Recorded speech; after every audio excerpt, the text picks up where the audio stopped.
Discover College Soccer podcast is sponsored by VIO. VIO is the #1 AI camera solution helping players capture college recruitment videos. Check out their new starter and family options by clicking on the link in the description or visit Discover College Soccer to learn more. Hi, everybody. Welcome to Discover College Soccer. Today, I'm lucky enough to be joined by Coach Andy Hines from Brescia University in Kentucky. Welcome, Coach. All right. Thank you, Coach Bear. How are you? I'm doing well, and yeah, Coach Bear. So it's taken 260 episodes, but I'm now interviewing somebody who played for me. So that's a fun little addition to this long-standing podcast here. But congrats on the gig there at Brescia. Although when you played for me, we played Brescia, and I couldn't stand them. So I don't know if you've had to like kind of change your mindset there. It's just one of those rivalries, and now you're coaching for them. But I guess that's okay. You've been in Owensboro for a while now, haven't you? Yeah, probably about 8 years. So yeah, and we play in the same conference as our former school. So Yeah, well, that's the funny thing, when we were at Oakland City, that we were Division II. Now they've transitioned to NAIA. Now they're in the same conference as Brescia. So yeah, it's 20 years, a lot of things change, right? yes, it does. Yes, it does. But you look exactly like you did 20 years ago. So you're doing something right there. Maybe a little heavier, but Yeah, well, we're not going to talk about that because that's why I keep things, from the neck down here, because it's not something I want to talk about. But well, hey man, you got the job in January. So you're not even 6 months in, and I know you kind of inherited something similar to when I came on board at Oakland City, where you're not returning, a full 20 plus stock of players, and things can be challenging. So what's been recruiting like for you over this last 6 months? What's been your focus at this point? yeah, I think our focus has been getting players. I mean, we have 14 returning, and so trying to build a roster. My goal as a coach is to kind of get a developmental team down the road, and so I would love to get to 30. I think we're bringing in 9 right now. Some international, some local girls, some girls from all over.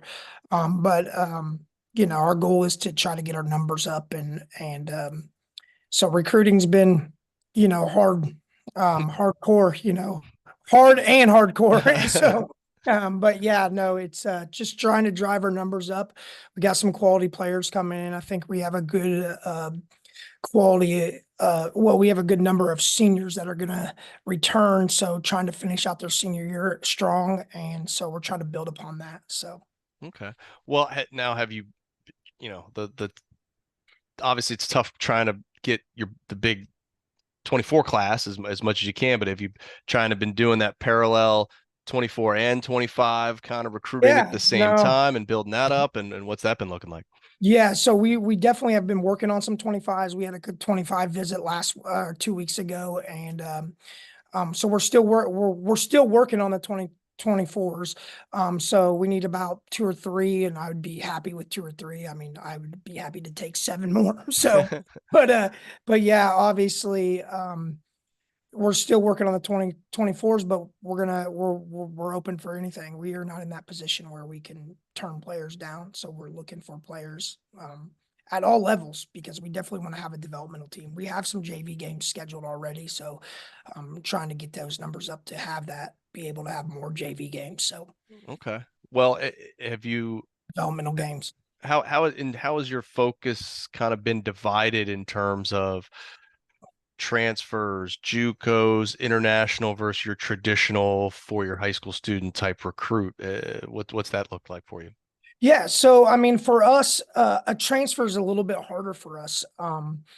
Just because of the money, because we do have an academic, and then we do have an athletic scholarship. So, um, our academic scholarship for a transfer is very, very little compared to what it is if you're coming in as a 4-year player. So, that doesn't mean that it can't happen, but, we're a liberal Catholic school. So if you're a Catholic as a transfer, that benefits us tremendously. So, we can kind of give a little bit more there, but, Our focus is if you're a transfer, we talk it, we try to see if you're Catholic, and then if you're Catholic, we can give a Catholic scholarship that's a little bit more than what we could give as an academic scholarship. So, you know, um, we don't have any transfers. We've talked to a few, but majority of ours have been 4 years, coming in for 4 years. So.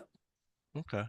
Well, in terms of recruiting the 4-year students, or what have you been looking at in terms of tournaments? Where do you like to go? What have you been focused on from that recruiting side, and has that differed at all based on whether it's 24, 25, or where do you see yourself focusing as time goes on?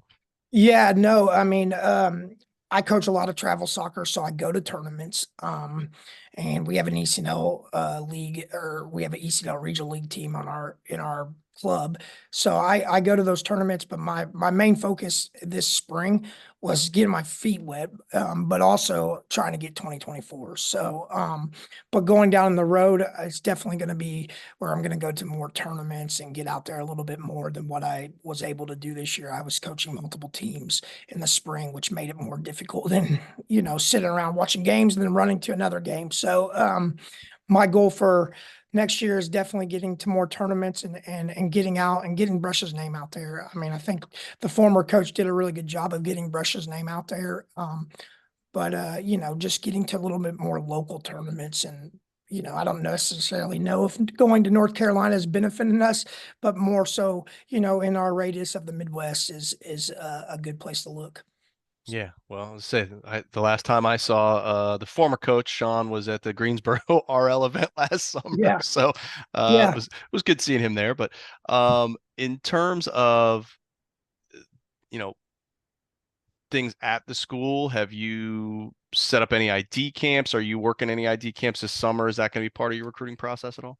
No, I haven't. I'm still coaching. I still have a team in the state championship that got rained out, and we're still. So I haven't set up. We are redoing our field, so that's a big deal for us. I think when we played Brescia, we would play at Thompson Berry, but Brescia has a soccer field now, but it was in pretty rough shape. So they put a $100,000 into the field, and then they're rebuilding the field, and so that's been a big deal. But they just started that, so that's kind of pushed off the ID camps. So my goal is to have an ID camp in like September and October when the field gets done. Um, but we're doing a youth camp, away from our field, but we're doing a youth camp when we have good numbers with the youth camp, and just trying to build up the program. Okay. Well, whether it's class 24, class 25, any of these tournaments, what is it that you're looking for in a player to help round out this roster? What are some of those attributes, whether it's on the field stuff or off the field stuff? Yeah, I mean, I'm looking for players. Well, one, I'm looking for players that want to play. Definitely want to play and want to be a part of something. We're trying to change the culture, and build a program that can be successful. And for me, looking for a player, I'm looking for players that just are two-footed players, the players that can think a little bit, quality on the ball. But two-footed players, I think if you can play two-footed, you're a good little player for a college game. So. Yeah, it's rare to find them in a lot of places. You gotta look hard. Well, let's talk a little bit more about the school. Like you said, you've lived in the area for quite a while, but obviously that you just got this position. So what was it about the school that drew you to it? What have you found about the school that you think is spectacular? Some things maybe we wouldn't even know by going through the website. Well, yeah, the funny thing is I've never been into the school until I took the job, and I live actually a block away. So that's crazy. But the school is really nice. Especially like, when I compare it to our former school, like we didn't have much of a fitness room. They have a great fitness room, great gym.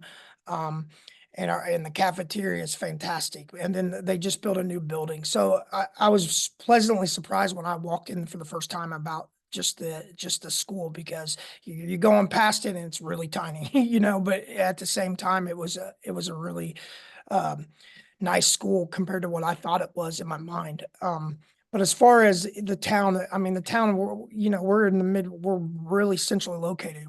We're not too far from Louisville. We're not too far from Nashville. We're not there. We're not, you cross the river, you're in Evansville, but the town, I lived in Evansville for majority of my life, and, we're across the river, and Owensboro is just to me, it's amazing town. There's a lot to do, beautiful riverfront, and I think that's the biggest plus and biggest draw. And it's a college town, literally a block down the road is K-Dub, so it's a college town, and um, but at the same time, it's a pretty town with a lot going on. So Yeah, for sure. Well, you know, coming from you know, you're a school teacher as well, so coming from that education side, a lot of times student athletes, that's a hard transition, making sure they're both successful in the classroom as well as on the field. And I know you've only been there a few months, but what are some of the support systems that you've seen that Brescia has in place that really help students be successful? And how do you and the other staff really help ensure success in both spots? right. I mean, um, the school is very athlete oriented. Majority of the kids on the campus are athletes for sports. I would say like 85% of the student population is athletes. So I think, which is pretty much similar to our school that we went to. But what's in place? I mean, there's tutoring. Um, and the NAI does mandate those. You have to have a day off, and they're very particular about making sure you're at class. Especially in the spring. So that kind of restricts us in the spring with not missing classes for games and spring schedule. But I mean, as far as the school is very um, good with internationals as well. A lot of the internationals stay and work, and they try to make it where you're going to be successful at the school. So not just when you're in school, but when you're out of school as well. So Well, that's good. Well, I know you haven't had a season yet, so we're gonna look forward. We're gonna peer into the crystal ball, fall season, that conference season. What do you envision a typical week looking like for the players in terms of when is practices, game cadence, meals, classes, all the things? yeah, I mean, we did have a spring season this year. I think it was the first time in 2 or 3 years that they've had a spring season. So we played a couple games. We played a local um, travel team, and then we played Kentucky Westland just down the road. So I mean, with we had some injuries and we have two goalkeepers. So, at 14 on the roster in the spring makes it pretty challenging. So we trained and we did that, but we were building upon the fall, and we played really well with the shortened numbers that we had. So I think, for us, we train. Our conference games are typically Thursday, Saturday. So we'll typically train a Monday through Wednesday, have a Thursday, come back, train on a Friday. And then Saturday, most of our travel is local within like a 4 hour radius. So we travel there and travel back. We don't do a lot of staying the night. Um, we do have different conferences we play, so games do fluctuate. We might have a Monday there early before the conference schedule, but for majority of that, and then we typically have a Sunday off. That's what we're gonna do. We're gonna have a Sunday off.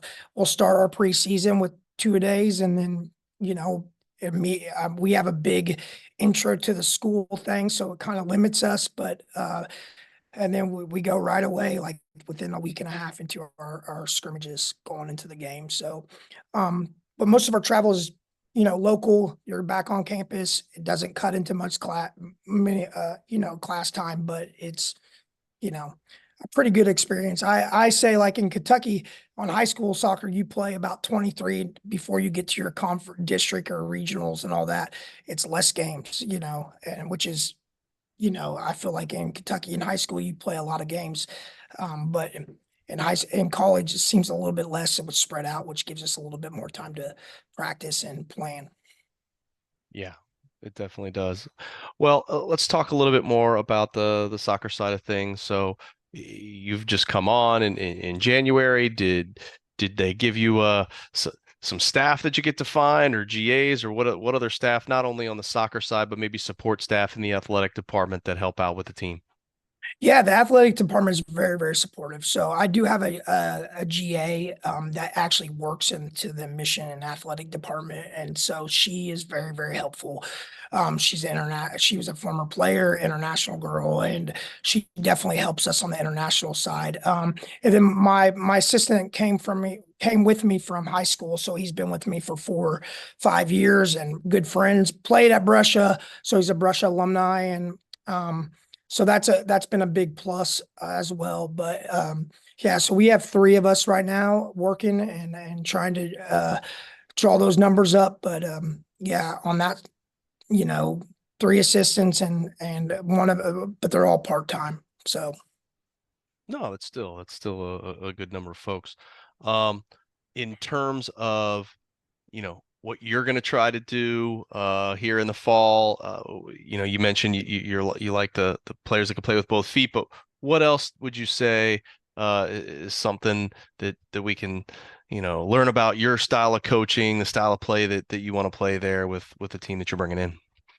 yeah, so I mean, we are a very possession. We focused in the spring on building a kind of building our identity, and creating a competitive environment. So my style of play is definitely possession based. I'm looking to control the ball, control the tempo of the game. I'm looking to try to break those lines down and build up on that. So I'm looking for players that can build out of the back and play through the middle. So as far as what's going on in the fall, is our goal is to go compete in the conference. I think the last 2 years they've actually tied the conference champs. So, we're looking to try to knock that conference champion off. That's our main goal, and I think we have a squad that can compete with it right now. And with adding a few more players, I think you're gonna see a different Brescia team that's been in the past. So Okay.